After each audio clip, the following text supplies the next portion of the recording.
Hello दोस्तों, आप सभी का स्वागत है मेरे बीएड अड्डा चैनल में। आज मैं आपको बीएड के semester second assessment for learning paper के एमसीक्यूज कराऊंगा, जो आपका लेक्चर सीरीज का लास्ट वीडियो है।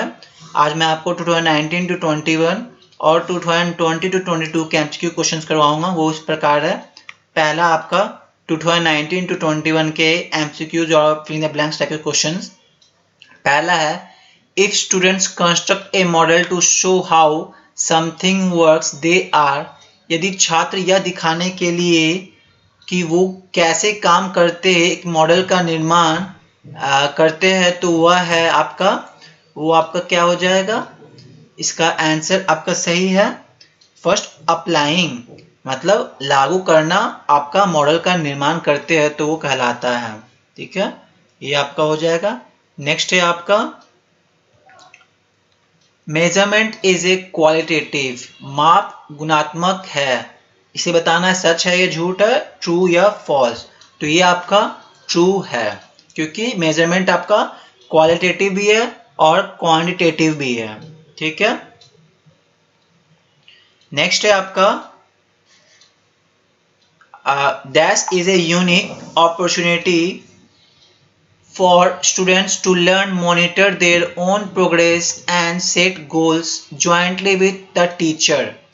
तो इसका आपका सही आंसर जो होगा आपका इसमें डिजिटल टूल्स होगा। क्या होगा? Digital tools. क्योंकि ये डिजिटल टूल्स ही है जो छात्रों के लिए अपनी स्तरों की प्रगति की निगरानी करने और शिक्षक के साथ संयुक्त रूप से लक्ष्य निर्धारित करने के लिए सीखने का एक अनूठा अवसर है। ठीक है। नेक्स्ट है आपका, dash means of estimation and prediction of future career. Dash भविष्य का वाहक का अनुमान और भविष्यवाणी का साधन है। तो इसका आपका सही आंसर होगा फोरकास्टिंग। फोरकास्टिंग मीन से आपका जो डेटा है उसके एनालिसिस से आपका एस्टिमेशन और प्रेडिक्शन किया जाता है फ्यूचर का। नेक्स्ट है आपका, inter class, interpret, summarize are all verbs representing what level of Bloom's taxonomy. संक्षिप्त, वर्गीकरण, व्याख्या, संक्षेप में सभी प्रक्रियाओं का प्रतिनिधित्व करते हैं जो ब्लूम के वर्गीकरण के किस स्तर का प्रतिनिधित्व करते हैं। तो इसका आपका सही आंसर होगा कॉम्प्रिहेंशन, समझना। उसके अलग क्लास है, उसमें आप देखिए कॉम्प्रिहेंशन में ये सब आते हैं। अगला आपका, dash is a form of pre assessment that allows a teacher to determine students individual strength, weakness, knowledge and skill. पूर्व मूल्यांकन का एक रूप है जो एक शिक्षक को छात्रों के व्यक्तिगत कमजोरी, ज्ञान, कौशल का निर्धारण करने का अनुमति देता है। तो इसका आपका सही आंसर होगा डायग्नोस्टिक। क्या होगा? Diagnostic assessment.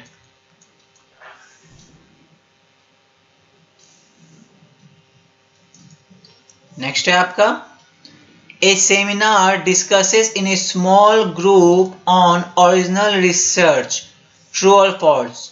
एक संगोष्ठी एक छोटी समूह में मूल पुनर्वलोकन पर चर्चा करती है, सच है या झूठ है? तो इसका सही आंसर है ट्रू। नेक्स्ट है आपका, which of these is not used to organize a seminar. इनमें से कौन सा एक संगोष्ठी आयोजित करने के लिए उपयोग नहीं किया जाता है? तो इसमें से जो रिकमेंडेशन सिफारिश है वो आपका कोई भी सेमिनार में कोई ऑर्गेनाइज नहीं किया जाता, और इसने पूछा कि नॉट यूज्ड। अगला आपका, dash is a medium through which students can give exam according to their convenience with their own device regardless of which they live। Dash वह माध्यम है जिसे माध्यम से छात्र अपनी सुविधा के अनुसार परीक्षा दे सकते हैं, चाहे वो जहां भी रहे। तो इसका आपका सही आंसर है ऑनलाइन, क्योंकि ऑनलाइन मोड में ही आप कोरोना के टाइम पे बहुत सारे ऑनलाइन प्लेटफॉर्म मिले थे जहां टीचर पढ़ाते थे। अगला है आपका, a classroom assessment used by teacher to assess their teaching skills and bring modifications according is. शिक्षक द्वारा उसके शिक्षण कौशल का आकलन करने और उनके अनुसार संशोधन लाने के लिए उपयोग किया जाने वाला कक्षा मूल्यांकन है। तो इसका आपका सही आंसर है फॉर्मेटिव असेसमेंट, संरचनात्मक आकलन। अगला आपका 20-22 का क्वेश्चन। तो पहला आपका which of the following evaluation provides continuous feedback to both the teacher and students during classroom process. निम्नलिखित में से कौन सा मूल्यांकन कक्षा प्रक्रिया के दौरान शिक्षक और छात्रों दोनों को निरंतर प्रक्रिया देता है? तो इसका आपका सही आंसर होगा फॉर्मेटिव इवैल्यूएशन, संरचनात्मक आकलन। अगला what are the two aspects of human behaviour covered under measurement. माप के अंतर्गत आने वाले मानव व्यवहार के दो पहलू क्या है? तो दो पहलू जो है आपके वो क्या है? कॉग्निटिव और अफेक्टिव है, संज्ञात्मक और भावनात्मक। अगला है the suitable example of placement evaluation is. तो स्थानीय मूल्यांकन का उचित उच्चारण है। तो इसका सही आंसर है एंट्रेंस टेस्ट, प्रवेश परीक्षा।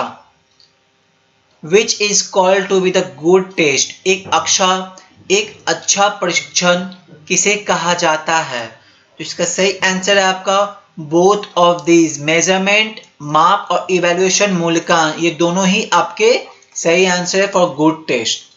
अगला है इवैल्यूएशन इज, मूल्यांकन क्या है आपका? तो आपका इवैल्यूएशन जो है वो आपके दोनों है, क्वालिटेटिव भी है क्वांटिटेटिव भी है, दोनों गुणात्मक और मात्रात्मक है।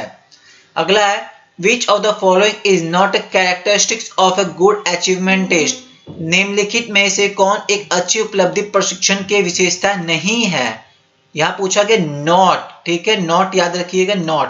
तो इसका आपका सही आंसर है एम्बिग्युइटी, अनिश्चितता जो है आपकी नहीं है, क्योंकि ऑब्जेक्टिविटी, रियलिबिलिटी और वैलिडिटी आपके फर्स्ट चैप्टर के फर्स्ट टॉपिक में ही थोड़ा पढ़ना होता है, एम्बिग्युइटी कुछ भी नहीं है इसमें। अगला है the normal probability curve is not, सामान्य संभावना वक्र क्या मतलब क्या है? तो इसका सही आंसर है आपका एसिमेट्रिकल, और इसमें पूछा गया नॉट, तो असममात्रिक नहीं है। अगला आपका the difference between largest and smallest value is known as.